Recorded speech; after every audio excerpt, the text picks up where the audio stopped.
Yr adnod sydd gen I rannu gyda chi yw effesiaid 5, adnodau 9 i 10. A dyma nhw.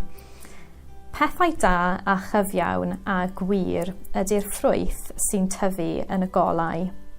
Gwnewch beth sydd yn plesio yr arglwydd.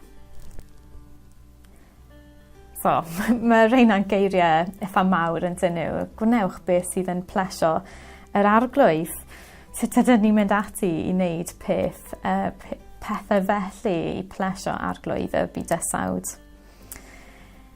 Dyn ni'n gwybod dyn ni'n byw mewn byd sydd yn llawn pethau sydd ddim yn dda, pethau sydd ddim yn gyfiawn, a dyna beth dwi'n gweld yn yng ngwaith I yn ddyddiol gyda elusen cymorth Cristnogol yn clywed straeon am tlodi anghyfiawnder, sefyllfeydd o ryfela yn y byd yn effeithio ar pobl y mae Duw wedi creu.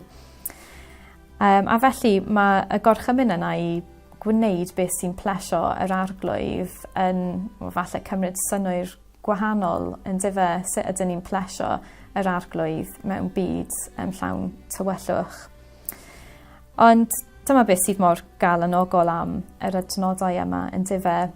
Tan ni'n gwybod bod yr arglwydd yn gweithio yn ddynnu fel mae e'n defnyddio llun ffrwyth. So mae ffrwyth yn rhywbeth byse'n cymryd sbel I dyfu, mae'n cymryd lot o ymdrech. Ond mae Duw yn cyfrannu at y broses yma, mae fe sy'n rhoi y dŵr, y golau I helpu'r ffrwyth I dyfu. A dyna sut mae Duw yn gweithio trwyddo ni. Mae yn rhoi ei golau I ni gallu dod o'r golau yna mewn I pob man o bywyd ni. A felly un o'r heriau I chi, I fi hefyd, yw sut ydyn ni'n moli yr arglwydd ym mhob cornel ein bywyd. Mae Duw am I bobl byw, bywydau llawn, bywydau da. A mae cymaint o bethau gallen ni fel Cristnogion y wlad yma wneud I dod â golau Duw mewn I rei o'r sefyllfeydd yma o anghyfiawnder yn y byd. Gallai hyn jyst bod yn meddwl am sut dyn ni'n defnyddio ein arian ni.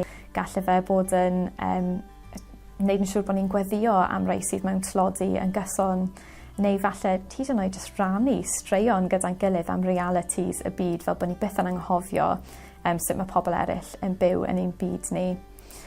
Ond wrth gwrs mae rhain yn pethau sydd yn cymryd amser a mae angen I ni annog ein gilydd yn y gwaith yma yn does na.